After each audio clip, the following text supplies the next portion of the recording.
sanctificetur nomen tuum, adveniat regnum tuum, fiat voluntas tua, sicut in cielo et in terra. Panem nostrum quotidianum da nobis hodie, et dimitte nobis debita nostra, sicut et nos dimittimus debitoribus nostris, et ne nos inducas in tentationem, sed libera nos a malo.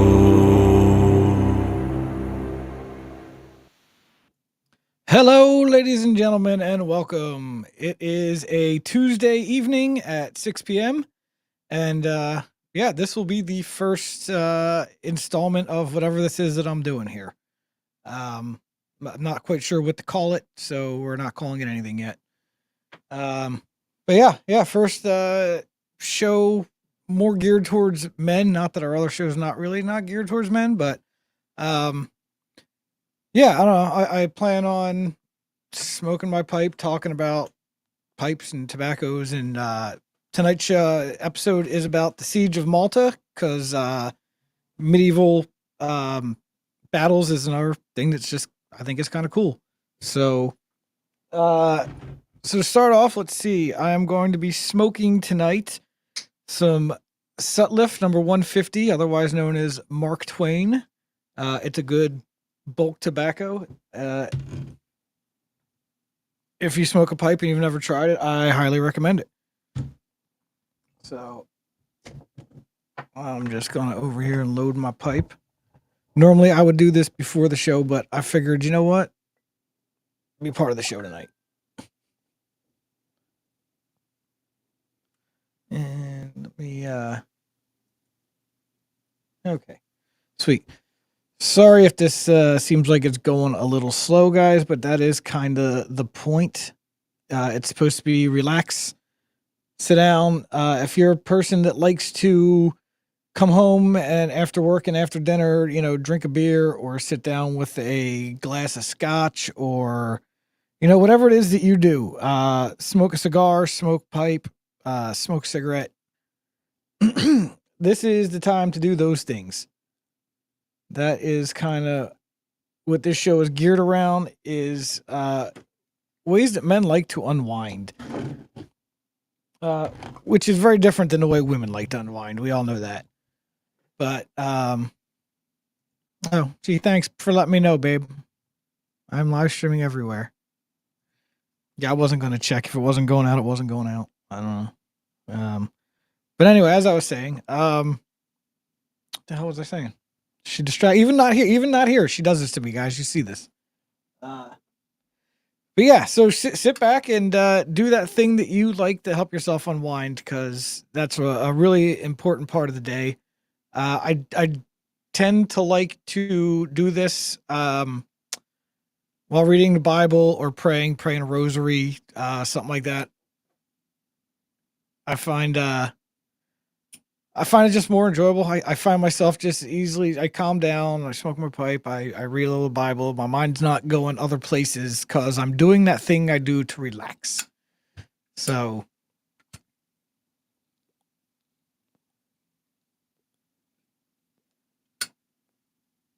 and that's kind of what I'm trying to do here.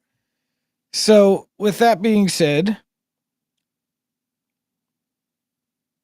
tonight we are talking about the Great Siege of Malta, 1565, when the Ottoman Empire, the Muslims, the Muhammadans, tried to get a foothold into Western Europe. I'll talk a little bit about the history leading up to that, the fall of Constantinople, and things of that nature. But yeah, this particular episode is really focused on Malta, and I think next week, I think I might speak about Lepanto. I know that may be, I don't know if anybody knows it. That may be a battle more people are familiar with, but I don't know. Yeah, I find this stuff just interesting. I don't have all of these facts and names memorized, people. I have a page pulled up here that I'm kind of glancing over. And when we get into the meat and potatoes of the battle, I'm probably just going to put it on screen and read directly from it because it can describe this in much more detail with appropriate names and dates than I can.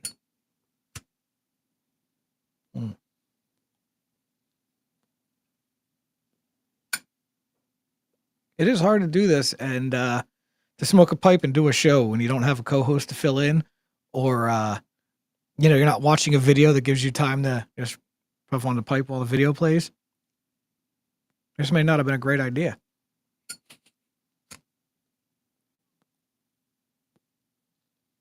But we'll see. So yes, so we'll get into the Great Siege of Malta here. On 29 May of 1453, Constantinople fell to the Muslim Ottoman forces. Just so we're, where we're at with this. That pretty much ended the Byzantine Empire, which, if you don't know, was just kind of another 1,000 or so year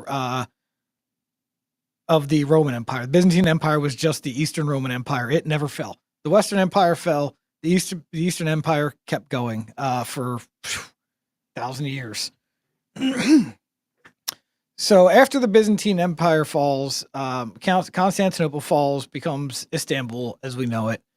And the Eastern Mediterranean is completely under Islamic rule. So, and now to give a little background on the battle in Malta, the Knights Hospitaller, also known as the Order of St. John the Baptist, had been a thorn in the side of Muslims dating all the way back to the Crusades. They were founded in the 1060s by Italian merchants. The Sultan of Egypt, they got permission from the Sultan of Egypt to establish hospice in Jerusalem, and it wasn't until the Crusades captured the Holy City in 1099 where they became like a warrior class. They were really, as the Knights Hospitaller would say, were more geared towards helping people. They weren't so much warriors yet, at least. So, but yes, after the Crusades, or they took the Holy City in the Crusades, they were pretty much a warrior class now. Now they were made to leave Jerusalem after it surrendered to Saladin in 1187, where they were forced to abandon the Holy Land altogether, following the capture of the last great Crusader fortress in 1291, and that pretty much eliminated Christian presence in the region. It was completely gone at that point. Muslims controlled everything. So the Knights Hospitaller settled on the islands of Rhodes, but they got kicked off of there from the Muslims eventually in 1522, and then the order remained just kind of without a home for 7 years. No base of operations, no nothing. They were basically, all of their wealth was gone. All their property was gone. So they were just kind of in shambles at the time. And then basically comes along the King of Spain and the Holy Roman Emperor Charles V, who grants them basically the Isle of Malta and says, hey guys, you guys look like they're down and out, so we'll give you the Isle of Malta here and a few other little areas around it, but it's your job to protect it. You guys keep this in line here. So the Hospitallers not wanting to do this really because they knew it was, a poison chalice to say. They knew that this was the gateway to Europe. So when the Ottomans eventually decide that they want to take Western Europe, they have to take Malta first. It's the perfect strategic point to land, and then you can set up base there and attack out through Europe. So it was, it was just waiting to happen, essentially. So they knew it was coming. They didn't necessarily want to do it, but they had really no other options. So basically, at this point, the Knights Hospitaller, or the Order of St. John the Baptist, is now, their home is Malta, and they are in charge of protecting it from the Ottomans. So,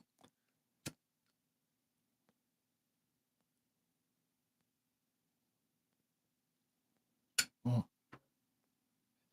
there's kind of your backstory on who the Knights Hospitaller are and how they wound up here on Malta defending against the Ottomans. And now the Ottoman Empire didn't just one day wake up and go, okay, you know what, we're going to attack Malta. We're gonna pull the trigger here on this. They spent a lot of time, the Barbary Corsairs, basically the pirates, they would sail out of North Africa and they would raid Christian ships and land. They would have landing parties on and raid Christian towns along the coast where they could, especially in Italy and Sicily, as it was the closest for them to raid. But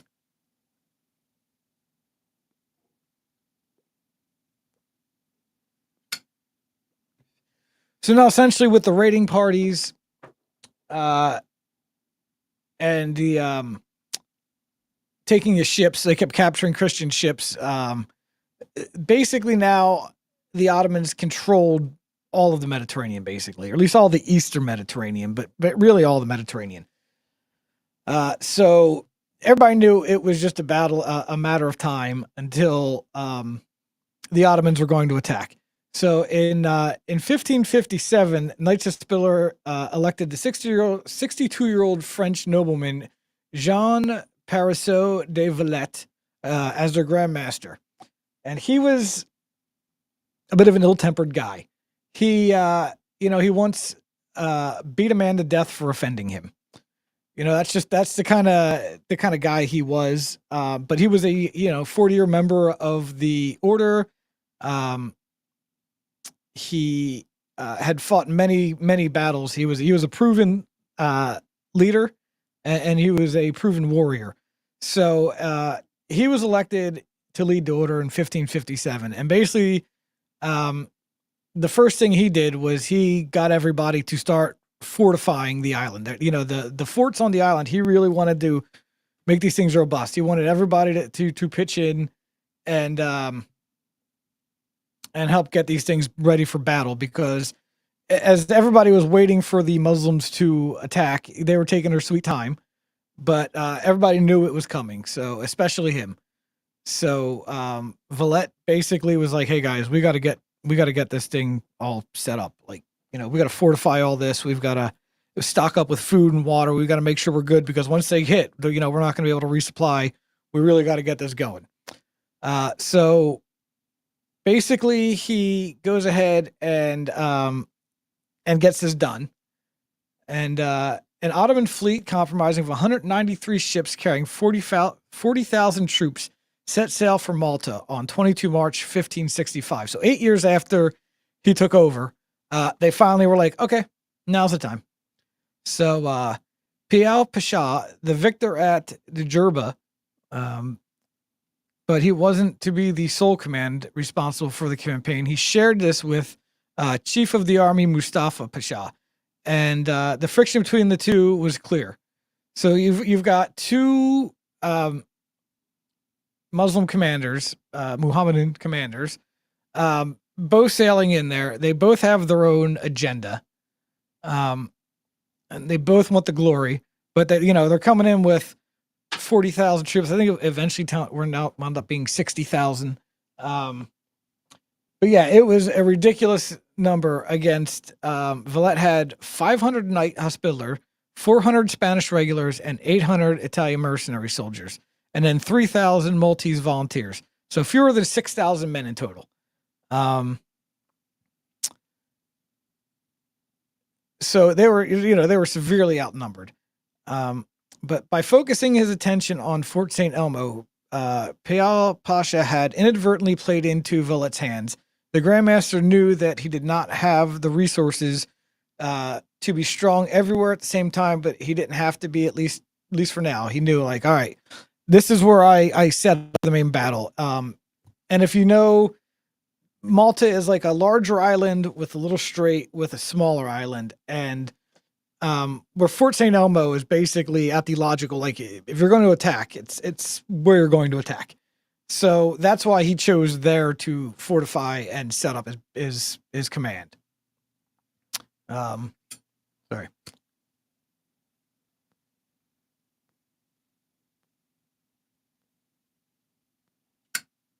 This pipe's never going to stay lit if I keep talking.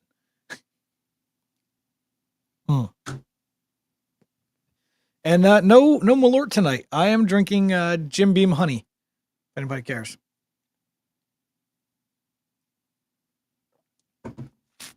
So I hope you're having a drink and a smoke with me.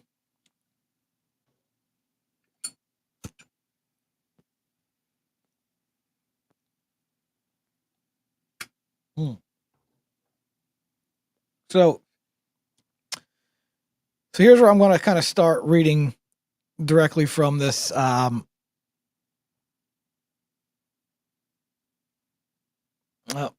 Yes, Ginny. I'm not smoking the Cherry Cavendish tonight.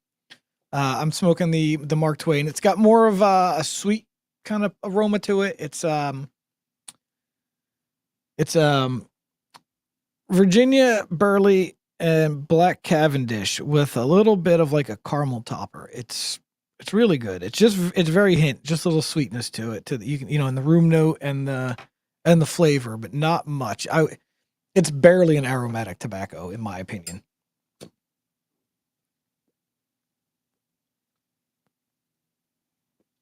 And a lot mellower than, say, the Cherry Cavendish is. Here. Yes, my wife says it's a nice room note. You're not supposed to be watching this, dear. This is a show for men, but really it's just you and Ginny, so what do I know? I got my wife and Ginny in the comments in the men's show. No men. Awesome. Yes, cherry one does smell nice. It's just not as pleasant to smoke as this. It's not that it's not bad. It's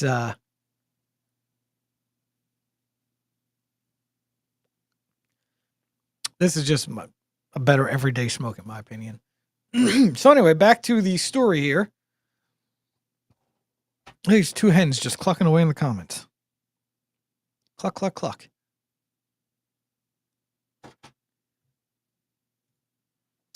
Yeah, Ginny, I agree with you. As somebody who used to be a cigar smoker quite regularly, the smell was just...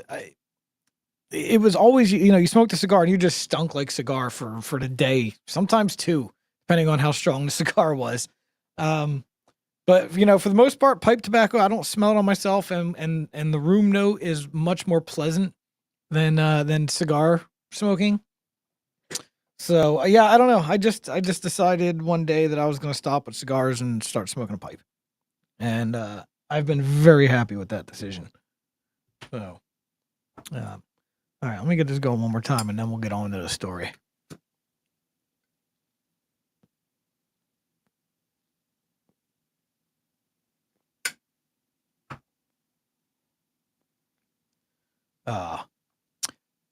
Okay, so let's share this screen here.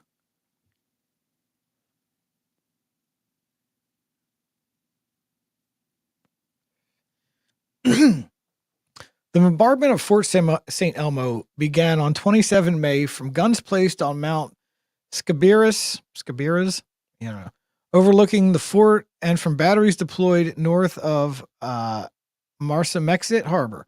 Some 60 guns in total, including among them the Great Bombard, which fired 155-pound cannonballs from a range of 3,000 yards. Jeez. Imagine that. This isn't a 1500s. They're firing 155-pound cannonballs at 3,000 yards. So, In response, Villette sent more than half his cannons to the fort, which, despite being of much smaller caliber, firing a 10-pound cannonball some 800 yards, were to prove numerous and effective, but he did not increase its garrison of 150 knights, 400 regular mercenary troops, and 1,000 militia, instead sending reinforcements and supplies across the bay from his headquarters in Fort St. Angelo at night and only when required. Fort St. Elmo was to come under the most intense and protracted bombardment then known to history, but as long as it held out, it bought Villette valuable time to strengthen his defenses elsewhere, and time for the Viceroy of Sicily, Don Garcia, to assemble his forces and come to their relief as he promised. Turgut Reis arrived in Malta on 31 May, too late to change the strategy already adopted, though he did try, and angry that the fort had not already fallen. He immediately ordered St. Elmo completely invested, and the galleys patrol the harbor to prevent its resupply. He also added his 30 guns to those bombarding the fort, directing them to target those defenses already weakened by the barrage. The Turks had stormed the Ravelin and outer defenses early during the siege, but any further advance stalled against the massed ranks of pike and musket they encountered at every breach made in the walls. And they came under heavy bombardment. Francisco Balbi, a Spanish soldier who witnessed the events from across the bay, described the scene. In darkness of night, they became as bright as day due to the vast quantities of artificial fire. So bright was it indeed that we could see St. Elmo quite clearly. The gunners of St. Angelo were able to lay and train their pieces upon the advancing Turks, who were picked out by the light of the fires. So while the supplies running low and little prospect of relief for some in St. Elmo began to despair, but Villette ignored the reports of poor morale and increased ill discipline, determined that the fort must be held as long as possible. When 8 June he received the request that St. Elmo be abandoned, he was unequivocal in his response: "If you will not die defending the fort, I shall send men who will, and shame them into remaining where they were," and the fighting continued. So yeah, he was not letting that fort down. Like, he was not going to let it go. The Muslims were not coming in there, because he knew better than anybody that if Malta fell, then so did Christendom.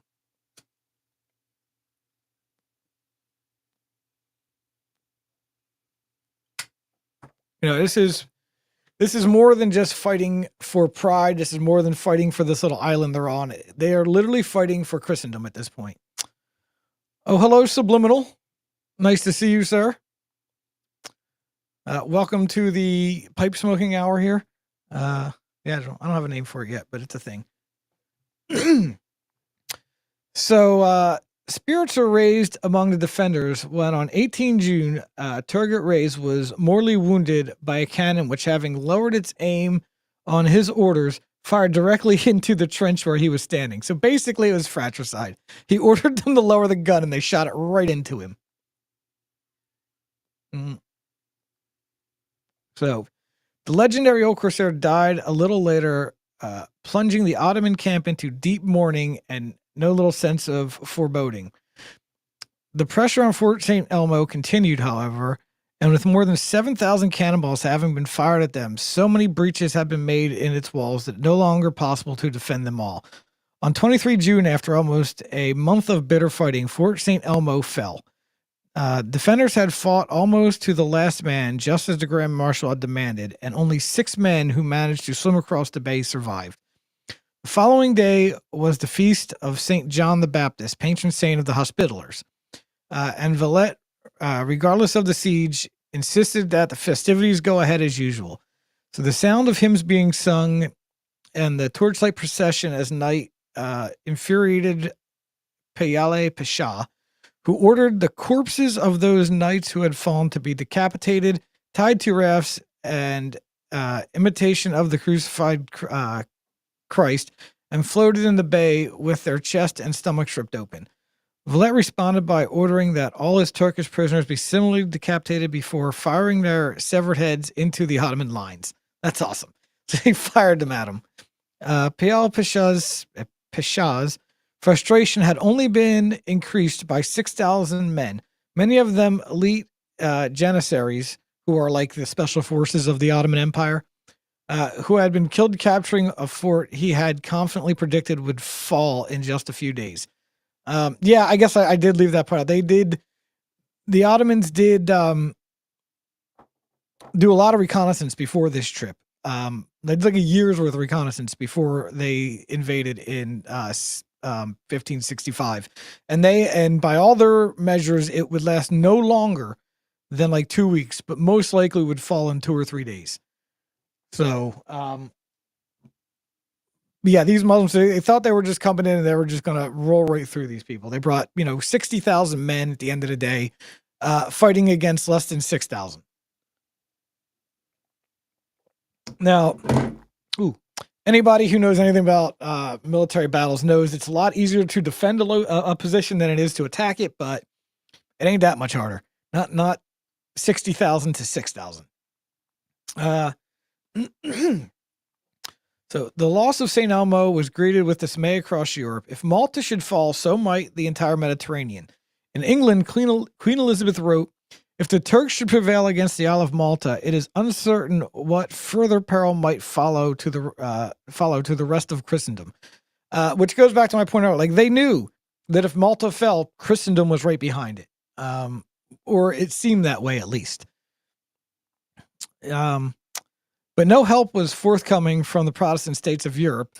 But 600 troops did arrive from Sicily. They were a welcome addition, but too few to change the dynamic. And yeah, the Protestant states didn't want to help the Catholics. They didn't care.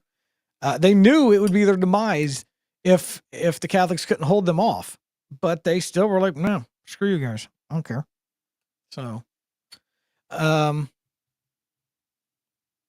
that is some outfit there, Ginny. And yes, no, JC, if you can't tell from this reading, yes, Islam is clearly the religion of peace. This story doesn't tell you religion of peace. It screams religion of peace.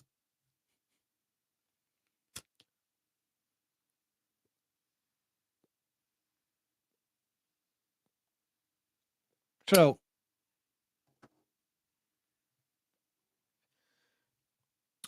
here we go. So there was now a lull in the fighting as Piale and Mustafa Pasha redeployed their forces for an assault on Fort St. Angelo and St. Michael. Meanwhile, Villette had put to good use the time gained by the heroic defense of Fort St. Elmo.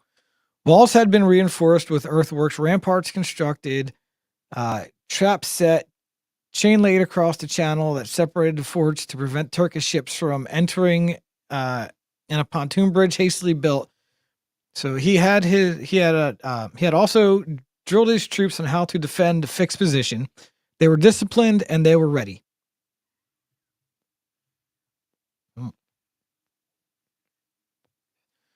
On 15 July, Mustafa Pasha ordered an amphibious landing to be made on the Singlia Peninsula in preparation for an assault on Fort St. Michael. It did not go well, as a slow-moving flotilla of 100 small crafts carrying 1,000 Janissary troops, so the special forces, elite soldiers. Where was I? Oh yeah, so it was Janissary troops, and weighed down with supplies, passed within 200 yards of Fort St. Angelo, and the 5 cannon that had been sighted at ground level specifically to counter just such a move. They were sitting targets, unable to maneuver or make haste. Chaos ensued as again and again the cannon fired their shot, ripping into the boats, tearing them apart and smashing them to pieces. Not one survived to land its cargo, and 800 men were drowned. Disastrous attempt at an amphibious landing was just part of a more general assault, however. The bombardment was sustained by the ships moored offshore, some of which had been dismantled to make siege engines, which they then covered in leather strips and doused in water to protect against fire, while troops attacked the 2 forts from the landward side. Villette ordered his artillery to focus their fire on the siege engines, while any breaches made in the walls were defeated by mass of pike and musket fire. impeded by fire loops, wheels covered in combustible materials and set alight, rolled down from hillsides on the approaches of the forts. The Turkish attacks were repulsed time and time again, with casualties mounting. The Turks now began to mine beneath both forts, but the rocky terrain rendered their efforts fruitless.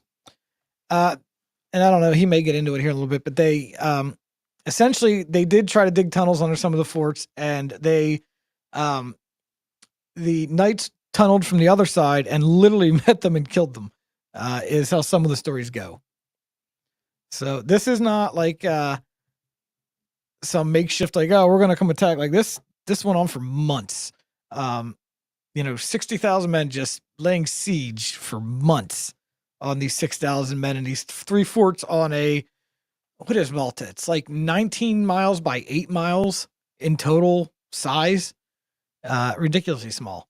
So unable to make progress against the forts, in 18 August, Mustafa Pasha shifted the focus of the attacks to the less well-defended town of Burgu, to the rear. He had probed the town's weakness earlier on 7 August in an attack that had been so successful it appeared it might fall there and then, but they had been forced to withdraw following fearful massacre at the Ottoman Field Hospital carried out by cavalry detachment commanded by Vincenzo Anastagi, skirmishing out of Medina. So yeah, did they go in that here? Yeah, okay, here we go. That is part of the next part of the story. All right, I was going to go on a tangent, but it's in the next part of the story. Sorry, P. I smoked my pipe again.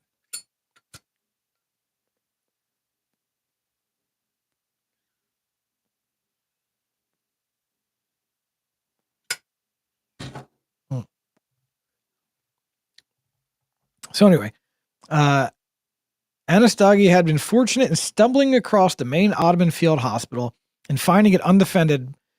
For many of the Turks, it was the final straw in their morale, and their morale never recovered. Even so, Mustafa Pasha would try once more, and this time it appeared he might succeed, as the town's fortifications were easily breached, and panic soon took hold of the defenders. Indeed, so bad was the funk that the Turks swarmed into the town. It was only the personal intervention of Jean de Valette who took up a pike and led his men in a desperate last-ditch defense and saved the day. The Turks had finally been ejected from Burgu, but only after hours of bitter hand-to-hand fighting. But encouraged by how close they had come to success, they would try again the next day, and this time they would bring their siege engines with them.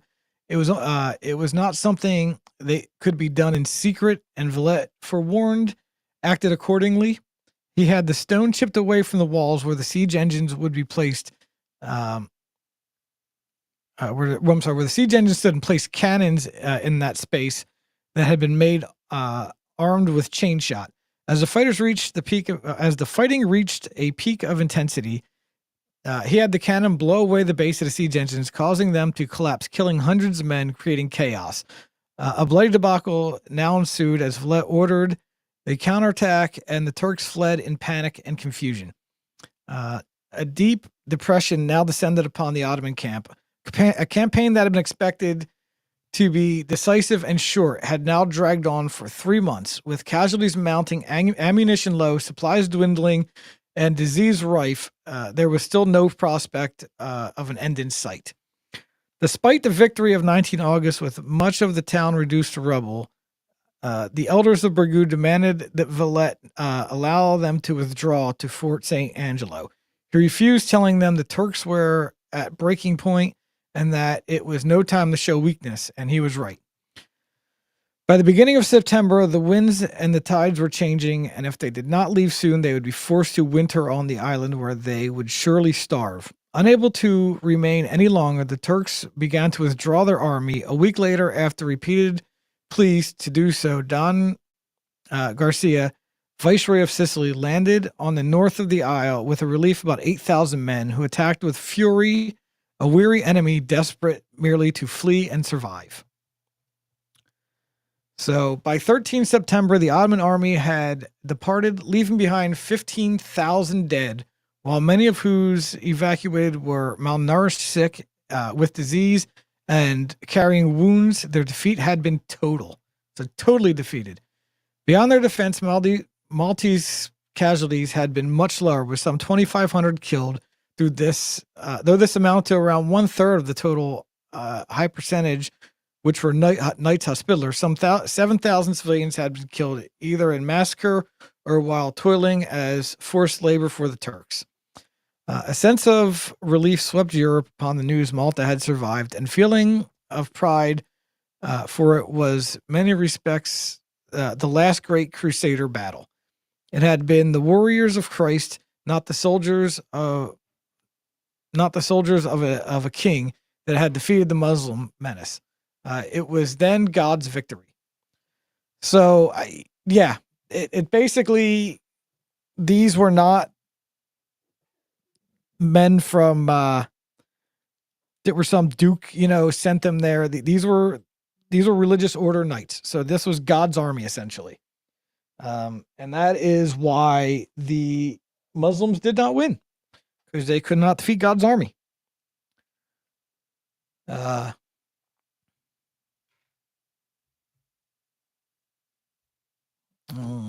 What's going on in the chat? What did I miss? Sorry, guys. I've been reading along here, and I have not been paying attention. What do we got here? What is JC saying? I saw your live stream. Tried reaching out to her. I don't know what that's about. And Mr. Stacks says, "Yo, Mr. Stacks, what up?"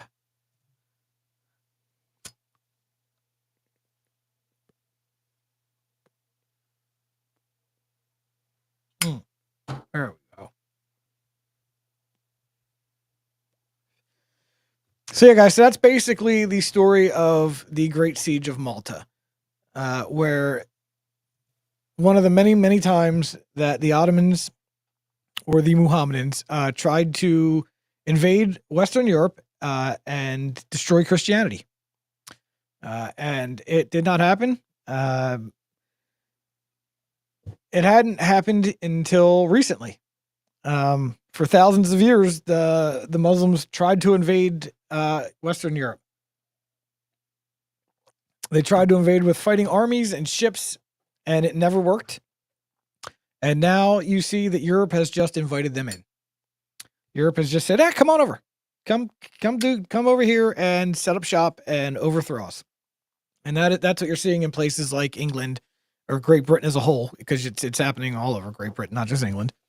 You're seeing it happen in like France and Germany, Sweden.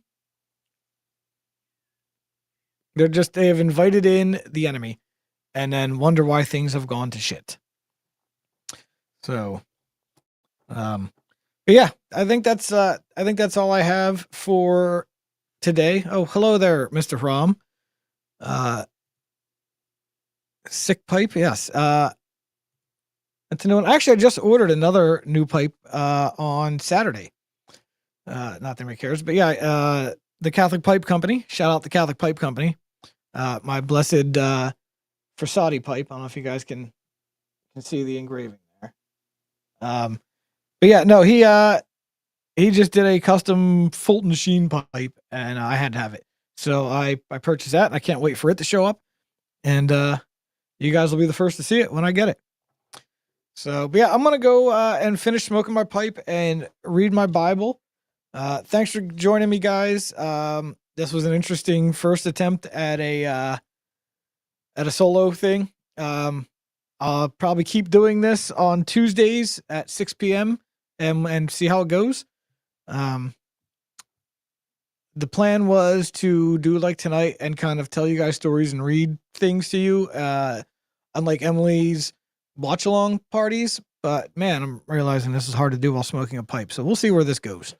But yeah, thanks for joining me on this first attempt, guys, and look for me again next Tuesday at 6 Central, And me and Emily will be back tomorrow for our normal Wednesday night show. So check us out then. Until then, God bless everybody. And thanks for showing up.